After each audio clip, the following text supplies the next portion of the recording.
Today, I'll tell you a secret. It is the first time I'm telling you this story. And we are back in the first COVID lockdown, and all of a sudden I received a call from a potential customer. And he said, hey, so we are supposed to have this nice conference, nice venue, good lineup, cool food. And just one day before it took place, they had to cancel it because the first lockdown arrived. And they were very unhappy about that. And he said, because of certain regulation, we have to host that conference anyway. We hate to do it, but we have to move online. What do you got for us? So I started introducing different ideas, how we can host the conference online. None of them worked. They don't like it. So I was running out of ideas, and then I pulled a few images from one of our colleagues. They were CGI, 3D worlds.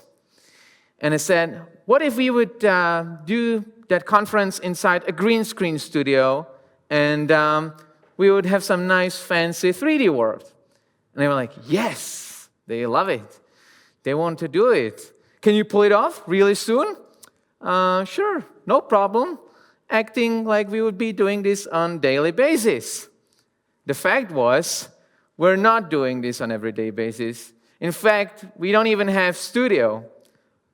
Everything we have is this, our Prague office. But it is empty because it's locked down. So how are we going to utilize it? What if we turn it into a green screen studio? So within a few days, we brought the cameras, all the necessary equipment, and we pulled it off. And it was a great success. They really liked the result, and we started this new product. But later, one of our colleagues summarized the whole effort in this perfect Slack message. I'm going to translate it to you guys. As a streamer, I say that COVID is much better than a startup accelerator. I think he's right. So we are SlidesLive. We are a global startup company. We have over 600 teams worldwide, and we focus on recording and streaming conferences. Normally, we go to venues like Lucerna and other venues around the globe. That's why we don't typically have a studio, because we don't need it. We go out there to do the job. And our goal is to record every single lecture, every presentation in the universe, to build this giant knowledge archive. And today it's going to be a high-level technical talk. I'm going to walk you through automation that we are introducing. And I'm going to tell you some pitfalls and traps we fell into. So let's start from the beginning. A few years ago, we were talking with our colleagues about editors and their mistakes. And the problem is, because we are processing thousands of hours of videos, it is a mundane work. It is not a Hollywood movie. So people tend to do mistakes in them. Well, what are we going to do about that? We came up with the evil project called Palpatine. Palpatine will look for these mistakes, and once it finds one, it will return it back to the editing team and punish them. Yes. Well, we are in this Elon Musk age. Anything is possible. You just dream of it. So we thought it's going to be really easy. We started working on it right away. Soon we found out it's a little more difficult. Why? First point is composition. You want to have nice composition of your speaker. We have an example here. This is a nice framing. Speaker is on the stage. Everything's looking good. But then all of a sudden, out of nowhere, this guy walks in. No, you can't see our speaker. And a second later, another one. This is a mistake. You don't want to have this in your video. Another example.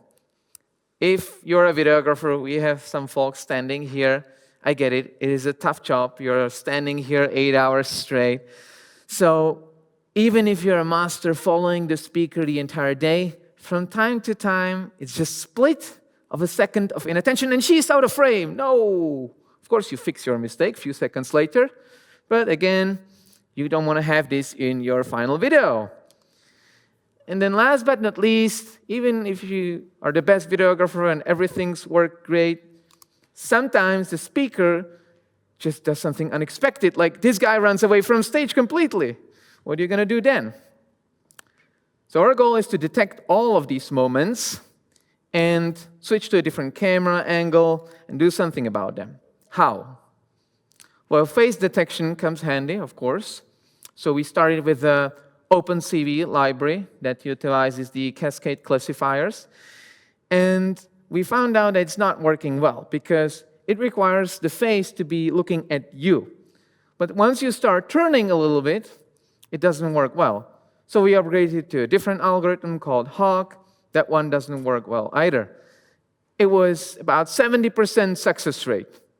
Well, how are we going to get to higher success rate? And why other 30% are failing? Well, we soon found out there is a trap. When people are talking to you, they often look at slides, they show you their backs, they'll show you their hair. You can't see their face at all. Well, it was time to a different approach. You cannot use a regular approach here. Instead, we turned to artificial neural networks. The neural net is used when you're unable to define a set of rules or constraints. In this case, as you are looking, we are unable to define all combinations and variations of human head. That's not face, it's human head. And there are different angles, different hair, different light conditions, different sizes. So regular approach is not working. Instead, we choose a model, but to train it, you need something called the data set, basically training data.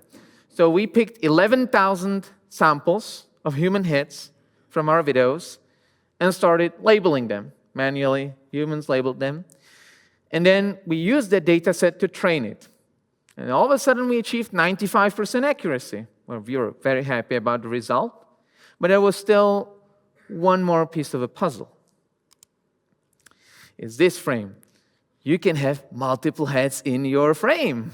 There could be moderator, there could be other speakers, or just random attendees. So you need to identify which head is your speaker. We do that by creating a timeline for each head, and then also using voice recognition. Another point, shakes. Everybody likes shakes here? Yeah, milkshakes, banana, chocolate, strawberry. Yes? Well, I hate camera shakes. Camera shakes are bad because they are usually a result of, floor that is unstable or people walking around your tripod. Sometimes they even kick your tripod. And sometimes it results in totally unusable shot. Remember, WebExpo and other conferences, they're not Hollywood movie sets. You have only one shot.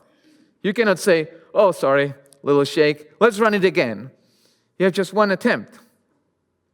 So, how are we going to detect shakes? We looked at different approaches.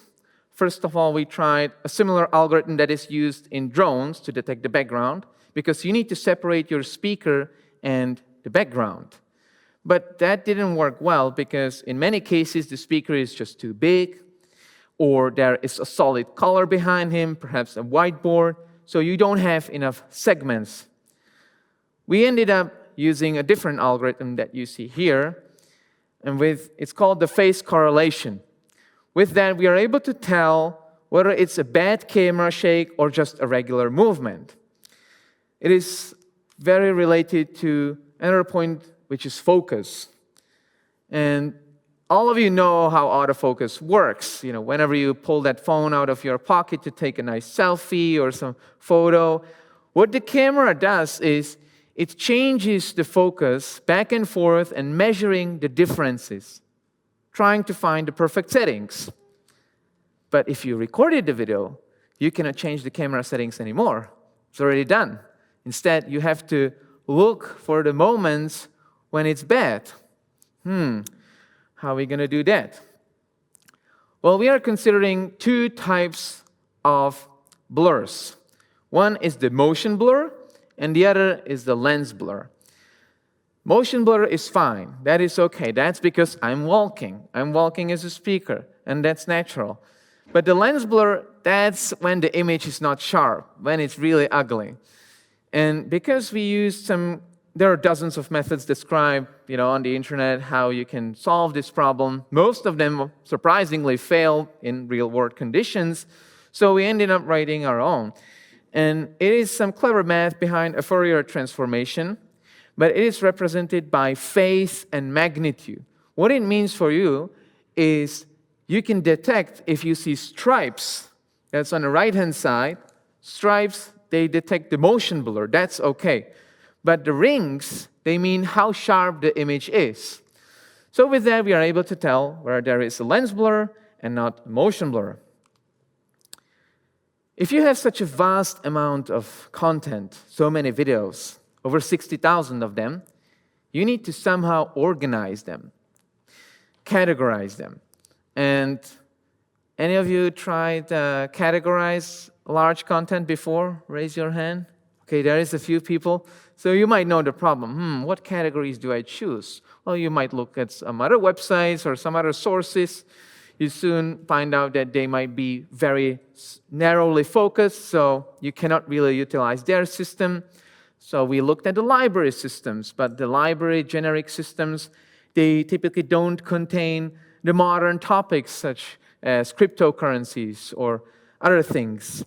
So it became really difficult. Once you delve deeper, you recognize that the categories are interconnected, and it's very subjective topic. When you give the same video to multiple people, everybody will tell you different categories.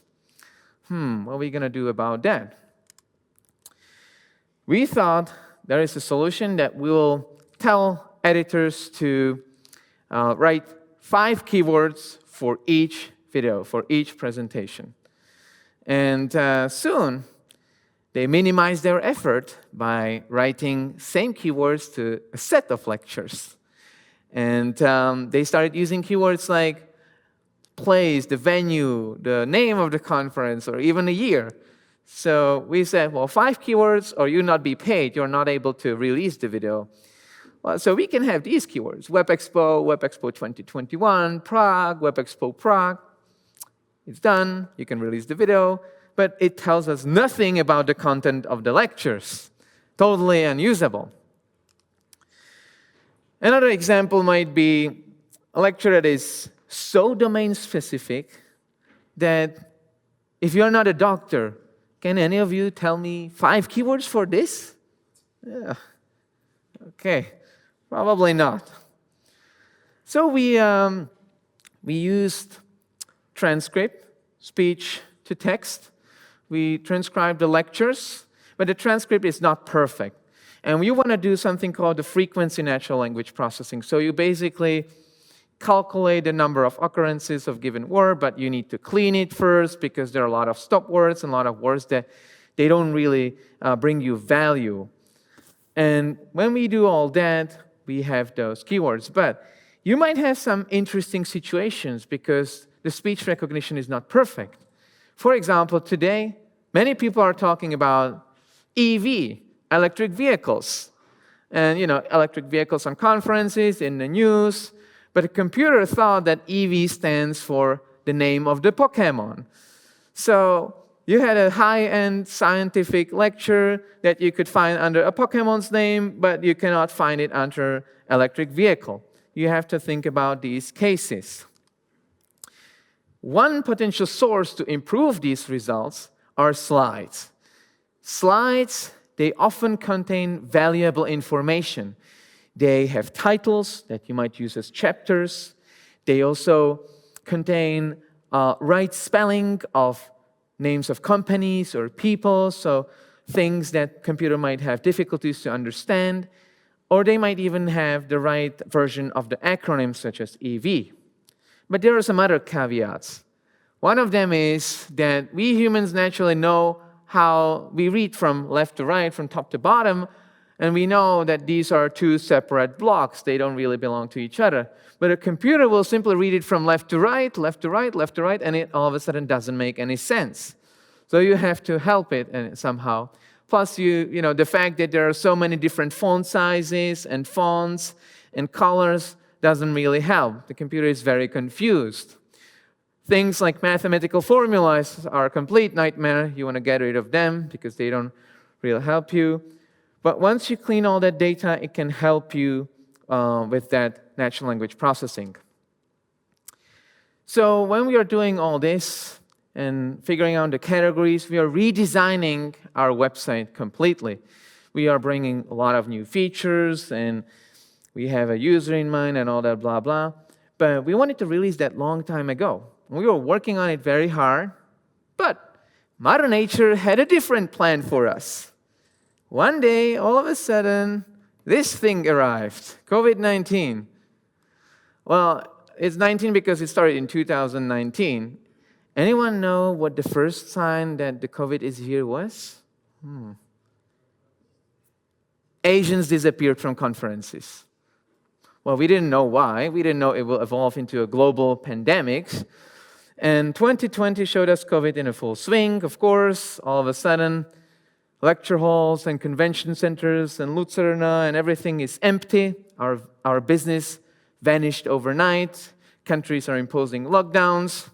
And this is something special about Czechs, because Czechs have this unique ability that when there is a darkest moment and they are facing their enemy, they can laugh at him. So, we are facing the same decision as you guys. Either we just sit, wait, and die, or we're going to pivot. And this team decided that we're going to pivot, and within just a few weeks, they turned the entire company to virtual events. And one of the first conferences we convinced to run an event online was one of the biggest conferences in the AI world, the ICLR. And ICLR, they have about 1,000 speakers over a period of several days, almost a week, in 15 tracks. And Vojta Ciml, our CTO, called me and said, hey, I designed this little tool that we can use so people record their talk online, in their browser. I said, okay, well, let's give it a shot. I called the customer and said, hey, 1,000 speakers, that's a lot. What if there are a lot of connection issues and technical difficulties? You want to avoid that. So I have this tool. How about using that? And they were like, okay, well, nothing to lose. Let's give it a try. So in a matter of a few days, we had to design the entire system because, of course, this was not a product. This was just an overnight prototype. And we started working on the system that is, sending the links, and every speaker has a unique link, and there is a status, so you can see whether they recorded or uploaded, whether the recording is in a review process or editing process. So there are a lot of moving parts in the background. And when hosting an online event, you also have things like preparing the data to be fake, live streamed, and stuff like that. So a lot of logistics in the background, even though a lot of people say, hey, it's just a Zoom, isn't it? Super easy, I can do it every day. Well, no, I can show you a few examples why it might be a little more difficult than you think. If you're on a WebExpo, you show up, you behave somehow, you dress up properly. If you're in your living room, that changes all of a sudden. You can be anything you want, maybe ice cream, or have a bizarre clothes, or not show up at all, and then we can just talk to your dog. So we are doing these pre-recordings to avoid these faux pas situations.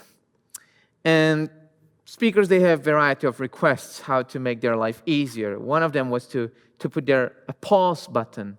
Of course, if you're recording at home an hour-long talk, you might need to go to pee or drink or do something. So we have a pause button for you. What we did not anticipate it, though, was that the guy will shave himself in the middle of the talk. Okay, pre-recording live. Of course, schools are closed, so kids are home. I have never seen so many kids at conferences. It was nice. It was nice to see videographers and technicians and speakers and helpers running the event in form of kids.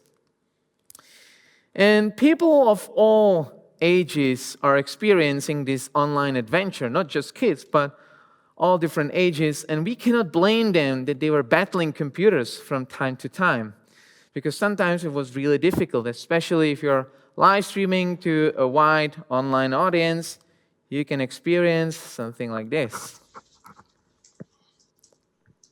I'm not in the fucking meeting. I know. Go to the You are. Bonnie? I've been here. I've tried that. No, I can't. We can hear you now, Bonnie. It's all okay. Okay. Yes, and if all those lockdowns and COVID situation drove you crazy, you can just smoke a pot while you're talking, just calm down. And people are sitting in front of their web cameras, and that presents us some new challenges. We need some new features in the pipeline. One of them is color enhancement. Because webcams, they have really bad image and poor color quality.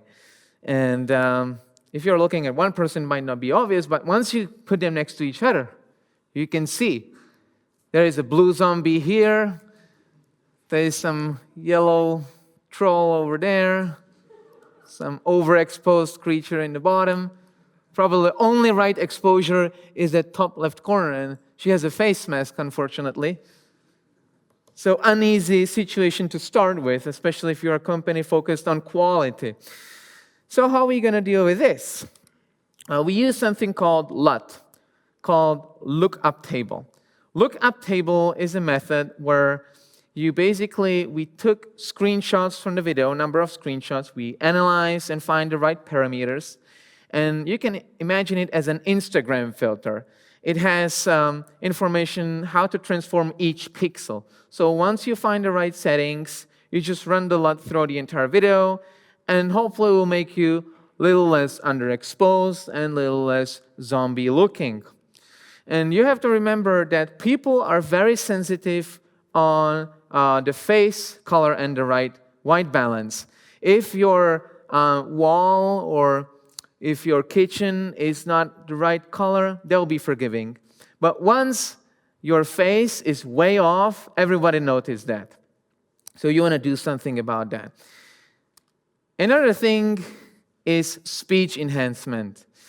And again, people are using their microphones, their laptops, their old laptops. So audio quality levels hit rock bottom. All those bzzz, laptop fans or zzz, that electric, power grid. And imagine listening to this about an hour. People will drop off. They don't want to listen to audio that is humming and buzzing and really bad. That's number one reason why people will close the video. It's not because of the poor image quality, but because the audio is bad. Well, what are you going to do about that? Couple things. First thing is you want to cut the beginning and end. People are pre-recording all sorts of mess, and you want to start when the speech starts. So you might think, well, let's look at the amplitude. But amplitude is not super helpful because it might be people just moving and putting stuff on the table, or they might be pressing keys. So this is actually not a speech. You want to detect where the speech is, and we use voice activity detection methods for that. And once you detect the speech, you want to also detect the noise. That works in a way that you need something called the noise print. And you can find it by finding a spot where there is no speech, just the noise, and then you capture that noise print, and you analyze the frequencies in it. Once you know the dominant frequencies in the noise print, you can just pull them down and clean the audio, reduce them. So noise reduction, and then we use some other tricks like microphones. They tend to do a lot of sibilance. You can just hear the S's everywhere, so de-esser. And we just try to make your speech clear in that video. So why are we doing all this, you might be asking? Well, as I said in the beginning, we are building this giant archive of human knowledge. And it's not just for current generation, but also for future generations. And we take long-term storage very seriously because people always say, what if you go out of business, or what if you shut down the website, and how we can trust your data? So we put multiple copies of all our exports in different locations, and we are also putting them on something called M-Disk. M-Disk, surprisingly, looks like a regular DVD. It's an optical disc technology, but it has a special layer in it, and that is able to withstand extreme temperatures and harsh environment, and that should last 1,000 years. So that's a good start. We still have maybe 990 left, but we'll see. And we're not stopping there. In the future, what we want to do is to move the entire SlidesLive archive onto 5D optical technology storage, which should last for 1 billion years. Yes, that's very Stargate-like. Before I'll start my final remarks, I would like to pause for a second and say big thanks to entire SlidesLive team that might be online, because without them, none of what I showed you would ever be possible, mainly the IT folks. So please, round of applause for our team. Thank you for holding.